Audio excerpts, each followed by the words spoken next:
Selamat bertemu kembali Bapak, Ibu dan saudara-saudari sekalian. Senang rasanya kita dapat berkumpul di channel kesayangan kita, yakni channel Sang Penghujat. Di episode yang ke-81 ini, kita akan melanjutkan pembahasan kita mengenai Alkitab khususnya Kitab Keluaran. Di tayangan kita kali ini, kita akan sekaligus membahas pasal ke-37 dan pasal ke-38 dari Kitab Keluaran.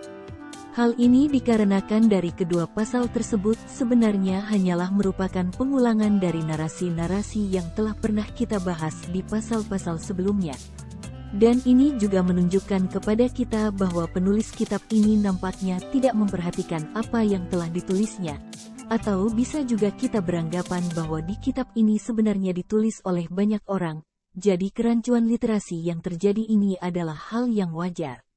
Ada baiknya sebelum kami membacakan ayat demi ayat, Bapak, Ibu dan saudara-saudari semuanya menyiapkan terlebih dahulu segala keperluan Anda, seperti Alkitab, buku catatan ataupun makanan minuman, sehingga Anda akan nyaman dalam menyaksikan tayangan ini.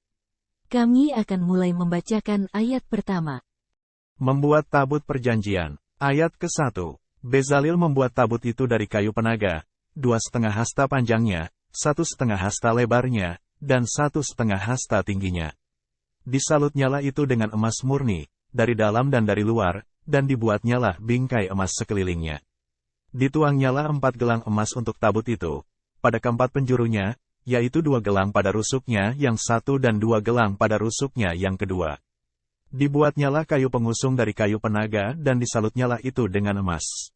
Dan dimasukannyalah kayu pengusung itu ke dalam gelang yang pada rusuk tabut itu, supaya tabut dapat diangkut.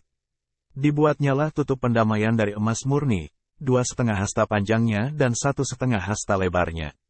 Dibuatnyalah 2 kerup dari emas tempan dibuatnya itu, pada kedua ujung tutup pendamaian itu, 1 kerup pada ujung sebelah sini dan 1 kerup pada ujung sebelah sana, seiras dengan tutup pendamaian itu dibuatnya kerup itu pada kedua ujungnya. Kerup-kerup itu mengembangkan kedua sayapnya ke atas, sayap-sayapnya menudungi tutup pendamaian itu dan mukanya menghadap kepada masing-masing, kepada tutup pendamaian itulah menghadap muka kerup-kerup itu.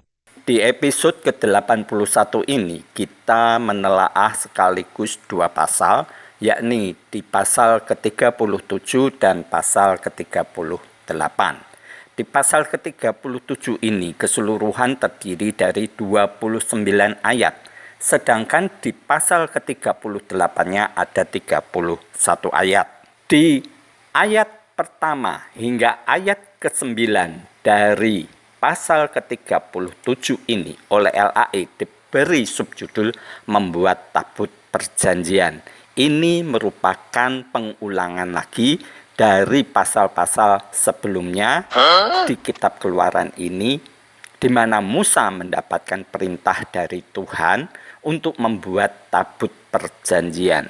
Di sini, di ayat ke-1 hingga ayat ke-9 ini, Bezalel membuat tabut perjanjian tersebut dengan menggunakan kayu penaga, yang ini tetap menjadi pertanyaan bagi kita, dari mana orang Israel bisa mendapatkan kayu penaga ini. Karena memang kayu penaga ini harusnya adalah kayu yang murni, bukan kayu yang telah dipakai. Karena Tuhan selalu meminta segala sesuatunya adalah murni. Begitu juga di sini kita melihat bahwa kayu-kayu penaga ini disalut dengan emas murni. Berarti Bezalel dan juga Aholiab dan orang-orang Israel yang mendapatkan anugerah berkat keahlian dari Tuhan, mereka melakukan peleburan emas untuk memurnikan emas yang mereka punya itu. Ini juga merupakan pertanyaan bagi kita, karena kita tahu sebelumnya orang Israel telah memberikan emas mereka kepada Harun untuk membuat anak lembu tuangan menjadi berhala yang disembah. Kita telah menelaah itu di pasal sebelumnya. Sekarang di sini kita disuguhi oleh adegan bahwa orang Israel memberikan emas lagi Seakan-akan memang emasnya tidak ada habis-habisnya, padahal mereka ada di gurun pasir. Ya, bagi jemaat, bagi umat yang setia memang bisa telan mentah. Tapi bagi saya pribadi, ini jelas suatu kebohongan. Orang Indonesia yang begitu polos, begitu bodoh, begitu gabanti, tipu. Nanti kita akan menelaah lebih lanjut mengenai emas, perak, dan juga tembaga, termasuk juga kayu penaga ini. Di sini kita melihat bahwa Bezaleel membuat tutup pendamaian di atas tabut perjanjian tersebut dari emas murni. Dengan panjang 2,5 hasta, lebar 1,5 hasta. Jika kita analogikan hasta ini dikonversi menjadi sentimeter, maka panjang dari tutup pendamaian ini kurang lebih 125 cm, sementara lebarnya 75 cm. Lantas ketebalan dari tutup ini berapa? Ini saya buat kira-kira sekitar 2 cm. Saya mencoba menghitung kira-kira tutup ini membutuhkan emas berapa banyak. Melalui perhitungan itu didapatlah kurang lebih ada 18.000 sekian sentimeter kubik emas yang dibutuhkan untuk membuat tutup pendamaian ini. 18.000 sentimeter kubik ini sama dengan 18 kilo. Namun karena di sini juga di ayat ke-8 dan 9-nya ada kerub, maka kita harus menambahkan kerub-kerub tersebut. Jadi saya bulatkan saja, tutup pendamaian ini sekitar 20 kilo. Berarti cukup berat Bapak Ibu. Sementara kita tahu bahwa tutup pendamaian ini ada di atas tabut perjanjian. Jadi bukan main-main ini beratnya tabut perjanjian ini, karena di atasnya ada tutup pendamaian yang dari emas murni. Jika Anda menghitung lagi, monggo silahkan. Nanti kita bisa bandingkan perhitungan saya dengan perhitungan Anda. Jadi sekitar 20 kilo berat dari tutup pendamaian ini karena dibuat dari emas murni, sementara tabut perjanjiannya dari kayu penaga. Mari kita lanjutkan di ayat berikutnya, di ayat ke-10. Membuat meja roti sajian. Ayat ke-10. Dibuatnyalah meja itu dari kayu penaga, 2 hasta panjangnya, 1 hasta lebarnya, dan 1,5 hasta tingginya. Disalutnyalah itu dengan emas murni dan dibuatnya bingkai emas sekelilingnya. Dibuatnyalah sekelilingnya jalur pinggir yang setapak tangan lebarnya, dan dibuatnya bingkai emas sekeliling jalur pinggirnya itu. Dituangnyalah untuk meja itu 4 gelang emas dan dipasangnyalah gelang-gelang itu di keempat penjurunya, pada keempat kakinya. Dekat ke jalur pinggirnyalah gelang itu, yakni tempat memasukkan kayu pengusung, supaya meja itu dapat diangkut. Dibuatnyalah kayu pengusung itu dari kayu penaga dan disalutnya dengan emas, yaitu supaya meja itu dapat diangkut. Dan dibuatnyalah perkakas yang di atas meja itu, yakni pinggannya, cawannya, piala dan kendinya, yang dipakai untuk persembahan curahan, semuanya dari emas murni. Di ayat ke-10 hingga ayat ke-16 oleh LAI diberi subjudul membuat meja roti sajian. Ini kembali juga merupakan pengulangan dari pasal sebelumnya, ketika Musa mendapatkan perintah untuk membuat kemah pertemuan, kemah suci dengan segala macam perabotannya. Di sini semuanya disalut dengan emas dan dibuat dari bahan kayu penaga. Kita lanjutkan di ayat berikutnya, di ayat ke-17. Membuat kandil. Ayat ke-17. Dibuatnyalah kandil itu dari emas murni. Dari emas tempaan dibuatnya kandil itu, baik kakinya baik batangnya, kelopaknya dengan tombolnya dan kembangnya dibuat seiras dengan kandil itu. Ada 6 cabang timbul dari sisinya, 3 cabang kandil itu dari sisi yang satu dan 3 cabang dari sisi yang lain. 3 kelopak yang berupa bunga badam pada cabang yang satu dengan tombol dan kembangnya dan 3 kelopak yang serupa pada cabang yang lain dengan tombol dan kembangnya. Demikian juga dibuatkan 6 cabang yang timbul dari kandil itu. Pada kandil itu sendiri ada 4 kelopak berupa bunga badam dengan tombolnya dan kembangnya.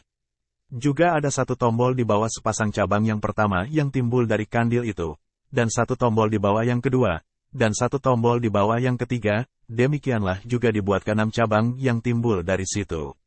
Tombol dan cabang itu timbul dari kandil itu, dan semuanya itu dibuat dari sepotong emas tempaan yang murni. Dibuatnyalah pada kandil itu 7 lampu dengan sepitnya dan penadahnya dari emas murni. Dari 1 talenta emas murni dibuatnyalah kandil itu dengan segala perkakasnya. Di ayat ke-17 hingga ayat ke-24 oleh LAI diberi subjudul membuat kandil. Ini juga merupakan pengulangan. Jadi kita tidak perlu menelaah terlalu detail lagi karena sudah kita bahas terlebih dahulu di episode terdahulu. Kita lanjutkan saja di ayat berikutnya, di ayat ke-25. Membuat mezbah pembakaran ukupan. Ayat ke-25. Dibuatnyalah mezbah pembakaran ukupan itu dari kayu penaga, sehasta panjangnya dan sehasta lebarnya, 4 persegi, tetapi 2 hasta tingginya, tanduk-tanduknya seiras dengan mezbah itu. Disalutnyalah itu dengan emas murni, bidang atasnya dan bidang-bidang sisinya sekelilingnya, serta tanduk-tanduknya. Dibuatnyalah bingkai emas sekelilingnya. Dibuatnyalah 2 gelang emas untuk mezbah itu di bawah bingkainya, pada kedua rusuknya, pada kedua bidang sisinya, sebagai tempat memasukkan kayu pengusung, supaya dengan itu mezbah dapat diangkut. Dan dibuatnyalah kayu pengusung itu dari kayu penaga dan disalutnya dengan emas. Di ayat ke-25 hingga ayat ke-28 oleh LAI diberi subjudul membuat mezbah pembakaran ukupan.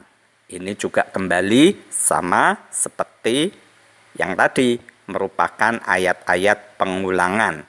Kita hanya diberi penegasan bahwa pembuatan dari mezbah pembakaran ukupan ini dari kayu penaga dan juga disalut dengan emas murni.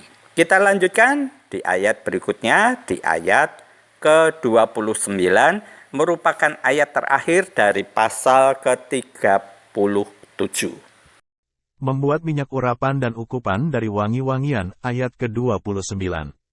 Dan dibuatnyalah minyak urapan yang kudus itu dan ukupan murni dari wangi-wangian, seperti buatan seorang tukang campur rempah-rempah. Di ayat ke-29 oleh LAI diberi subjudul membuat minyak urapan dan ukupan dari wangi-wangian.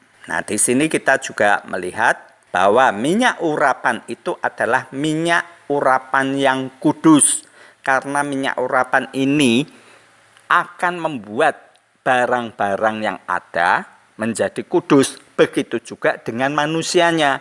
Jika diperciki oleh minyak urapan yang kudus ini, mereka akan menjadi kudus alias suci.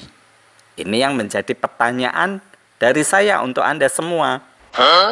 Untuk apa datangnya Yesus ke dunia menebus dosa kita, jika ternyata minyak urapan ini juga dapat membuat kita menjadi suci? Pengertian suci, bukankah kita bebas dari dosa oleh minyak urapan ini? Untuk itulah orang Israel tidak mempercayai Yesus sebagai penebus dosa, karena memang mereka telah memiliki minyak urapan yang dapat menyucikan diri kita.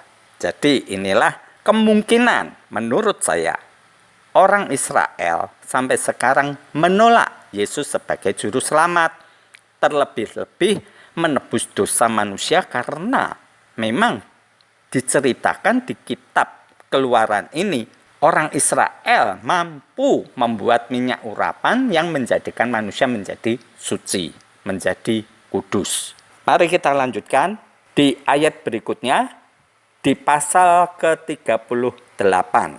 Membuat mezbah korban bakaran, ayat ke-1. Dibuatnyalah mezbah korban bakaran itu dari kayu penaga, 5 hasta panjangnya dan 5 hasta lebarnya, 4 persegi, tetapi 3 hasta tingginya. Dibuatnyalah tanduk-tanduknya pada keempat sudutnya, tanduk-tanduknya itu dibuat seiras dengan mezbah itu dan disalutnya dengan tembaga.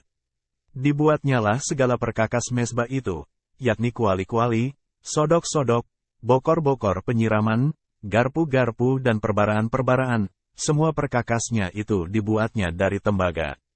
Dibuatnyalah untuk mezbah itu kisi-kisi, yakni jala-jala tembaga, di bawah jalur, mulai dari sebelah bawah sampai setengah tingginya. Dituangnyalah 4 gelang pada keempat ujung kisi-kisi tembaga itu, yakni tempat memasukkan kayu pengusung. Dibuatnyalah kayu-kayu pengusung itu dari kayu penaga dan disalutnya dengan tembaga. Dan dimasukannyalah kayu-kayu pengusung itu ke dalam gelang-gelang yang pada rusuk mezbah itu, supaya dengan itu mezbah dapat diangkut. Mezbah itu dibuatnya berongga dan dari papan. Dari ayat ke-1 hingga ayat ke-7 pasal ke-38 ini oleh LAI diberi subjudul membuat mezbah korban bakaran.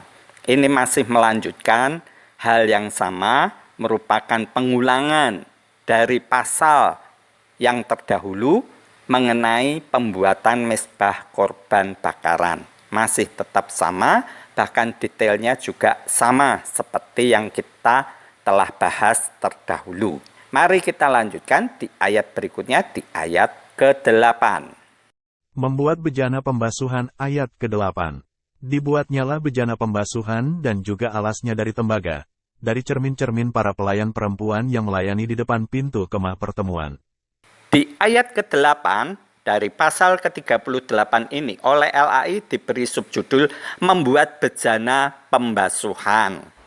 Di sini bejana pembasuhan digunakan ketika imam, yakni imam besar, yaitu Harun dan juga anak-anaknya yang juga imam masuk ke dalam kemah pertemuan, mereka harus membasuh dirinya.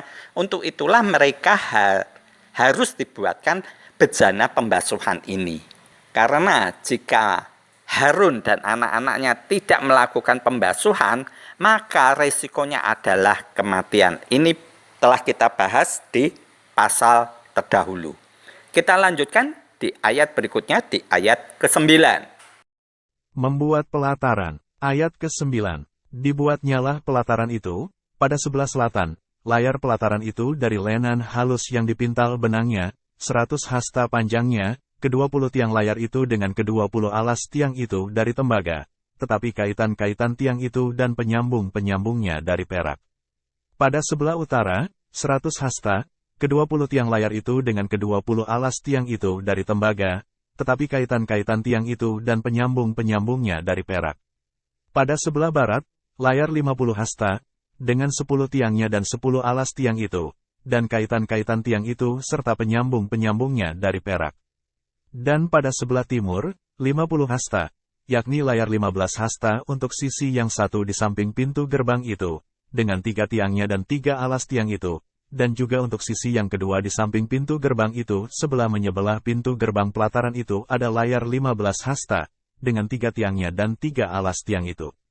Segala layar yang mengelilingi pelataran, adalah dari lenan halus yang dipintal benangnya. Alas-alas untuk tiang-tiang itu adalah dari tembaga, tetapi kaitan-kaitan tiang itu dan penyambung-penyambungnya dari perak, juga salut kepalanya dari perak. Dihubungkanlah dengan penyambung-penyambung dari perak segala tiang-tiang pelataran itu. Tirai pintu gerbang pelataran itu tenunan yang berwarna-warna dari kain ungu tua, kain ungu muda, kain kirmizi, dan dari lenan halus yang dipintal benangnya, 20 hasta panjangnya, tetapi tingginya yang juga lebar kain itu adalah 5 hasta, sama dengan tinggi layar pelataran itu. Keempat tiangnya dan keempat alas tiang itu dari tembaga, tetapi kaitan-kaitannya dari perak, dan juga salut kepalanya, serta penyambung-penyambungnya dari perak. Segala patok untuk kemah suci dan untuk pelataran itu, sekelilingnya, adalah dari tembaga. Di ayat ke-9 hingga di ayat ke-20 ini, oleh LAI diberi subjudul membuat pelataran. Di sini juga sama, seperti pasal terdahulu, begitu rinci pembuatannya. Untuk membuat pelataran ini dibutuhkan cukup banyak kain dan juga tiang-tiang yang terbuat dari tembaga. Ini telah pernah kita ulas kita telah di pasal terdahulu. Kita lanjutkan saja di ayat ke-21. Biaya untuk mendirikan kemah suci ayat ke-21. Inilah daftar biaya untuk mendirikan kemah suci, yakni kemah suci, tempat hukum Allah, yang disusun atas perintah Musa, oleh orang Lewi di bawah pimpinan Itamar, anak Imam Harun. Bezalil bin Uri bin Hur, dari suku Yehuda, membuat segala yang diperintahkan Tuhan kepada Musa, dan bersama-sama dengan dia turut Aholiab, anak Ahisamah, dari suku Dan, seorang tukang dan ahli, seorang yang membuat tenunan yang berwarna-warna dari kain ungu tua, dari kain ungu muda, dari kain kirmizi, dan dari lenan halus. Segala emas yang dipakai untuk segala pekerjaan mendirikan tempat kudus itu, yakni emas dari persembahan unjukan, ada 29 talenta dan 730 shikal, ditimbang menurut shikal kudus. Perak persembahan mereka yang didaftarkan dari antara jemaah itu ada 100 talenta dan 1775 shikal, ditimbang menurut shikal kudus, CBK seorang, yaitu setengah shikal, ditimbang menurut shikal kudus, untuk setiap orang yang termasuk orang-orang yang terdaftar, yang berumur 20 tahun ke atas, sejumlah 603.550 orang. 100 talenta perak dipakai untuk menuang alas-alas tempat kudus dan alas-alas tiang tabir itu. 100 alas sesuai dengan 100 talenta itu, jadi 1 talenta untuk 1 alas. Dari yang 1775 shikal itu dibuatnyalah kaitan-kaitan untuk tiang-tiang itu, disalutnyalah kepala tiang itu dan dihubungkannya tiang-tiang itu dengan penyambung-penyambung. Tembaga dari persembahan unjukan itu ada 70 talenta dan 2.400 shikal. Daripadanya dibuatnyalah alas-alas pintu kemah pertemuan, dan mezbah tembaga dengan kisi-kisi tembaganya, segala perkakas mezbah itu, alas-alas pelataran sekelilingnya, alas-alas pintu gerbang pelataran itu, segala patok kemah suci dan segala patok pelataran sekelilingnya. Di ayat ke-21 hingga ayat ke-31 oleh LAI diberi subjudul biaya untuk mendirikan kemah suci. Di ayat ini diberi perincian mengenai apa saja yang telah diberikan oleh orang-orang Israel kepada Musa sebagai persembahan untuk pembangunan kemah suci ini. Dengan dipimpin oleh Itamar, anak Imam Harun, mereka ini mengumpulkan persembahan-persembahan tersebut dari emas, perak, kemudian ada tembaga dan juga kain ungu tua, kain ungu muda, kain kirmisi dan juga lenan halus. Di ayat keempat kita melihat bahwa emas yang dipersembahkan kesemuanya berjumlah 29 talenta 730 shikal. Kalau 1 talenta ini sekitar 34 kilo, dan shikal ini 11 gram, ya Anda tinggal hitung sendiri kira-kira ada berapa kilo yang dipersembahkan oleh orang-orang Israel ini. Begitu juga dengan perak yang dipersembahkan. Ada 100 talenta, berarti dikalikan 34 kilo ada 3 ton 400 kilo. Dan juga masih ada sisanya yakni 1775 shikal. Ini Anda bisa kalikan 11,4 gram. Berarti cukup banyak sekali yang dibawa oleh orang Israel. Dan juga tembaga yang dipersembahkan ada 70 talenta. Anda tinggal kalikan dengan 34 kilo, Anda mendapatkan sekian ratus kilo dari tembaga yang ada. Ini juga digunakan untuk membuat pelataran dari kemah pertemuan. Yang menjadi pertanyaan, bagaimana orang Israel ini bisa membawa barang-barang ini? Ini yang menjadi pertanyaan. Karena kita tahu bahwa waktu mereka keluar dari Mesir, waktunya sangat mepet sekali, dan juga mereka harus segera menyiapkan semuanya di dalam hiruk pikuk kegaduhan yang terjadi ketika orang Mesir mendapatkan bencana, yakni tulah yang ke-10 dengan matinya anak sulung. Ini pasti menjadikan suatu kejadian yang luar biasa di Mesir saat itu. Dan orang-orang Israel ini menjarah orang-orang Mesir dari emas, perak, tembaga, kain-kain mereka. Ini kan juga menjadi pemikiran kita. Kayu penaganya dari mana? Apakah memang orang Mesir ini juga menggunakan kayu penaga? Jika tidak, lantas kayu penaganya dari mana? Apakah orang Israel ini keluar dari Mesir dengan membawa barang-barang segitu banyak? Mereka menggunakan gerobak. Kalau seperti kita sekarang ini menggunakan dokar, menggunakan gerobak. Apakah gerobak-gerobak tersebut dari kayu penaga?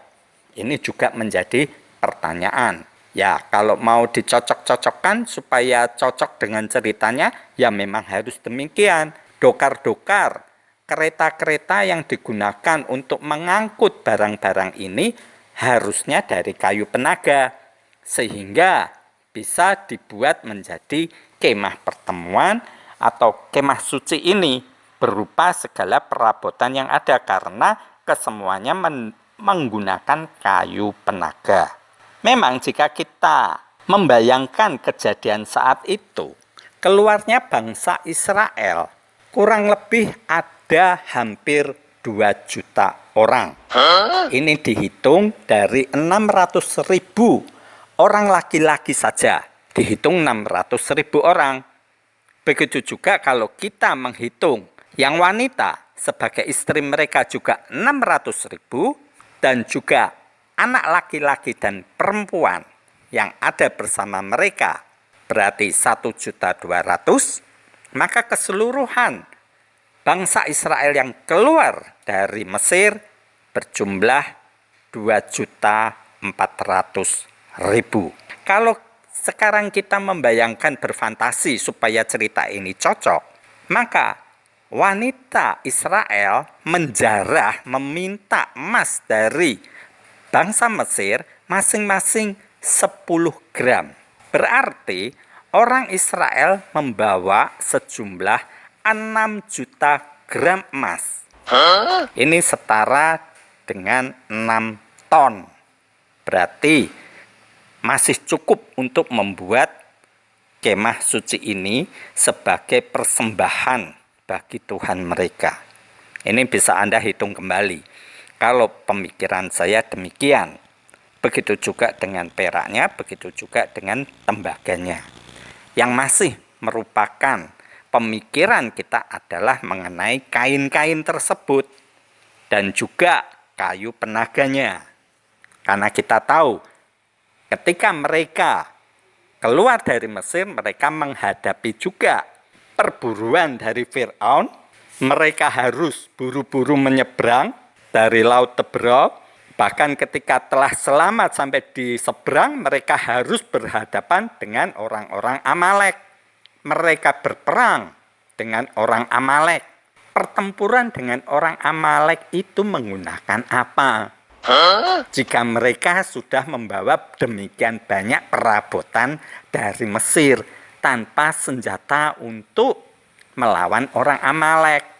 Tapi kita pun tahu ada ceritanya bahwa orang Israel akhirnya menang melawan orang Amalek. Ini juga merupakan pertanyaan, benar demikian atau tidak.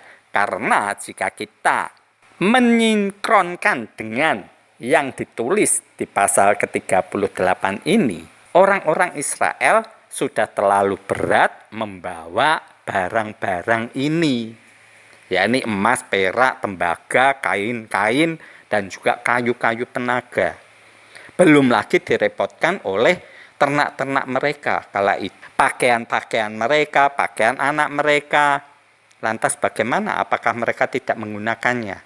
Mereka ada di gurun pasir. Kalau mereka tidak membawa pakaian yang tebal, lantas kalau malam dingin, mati semua.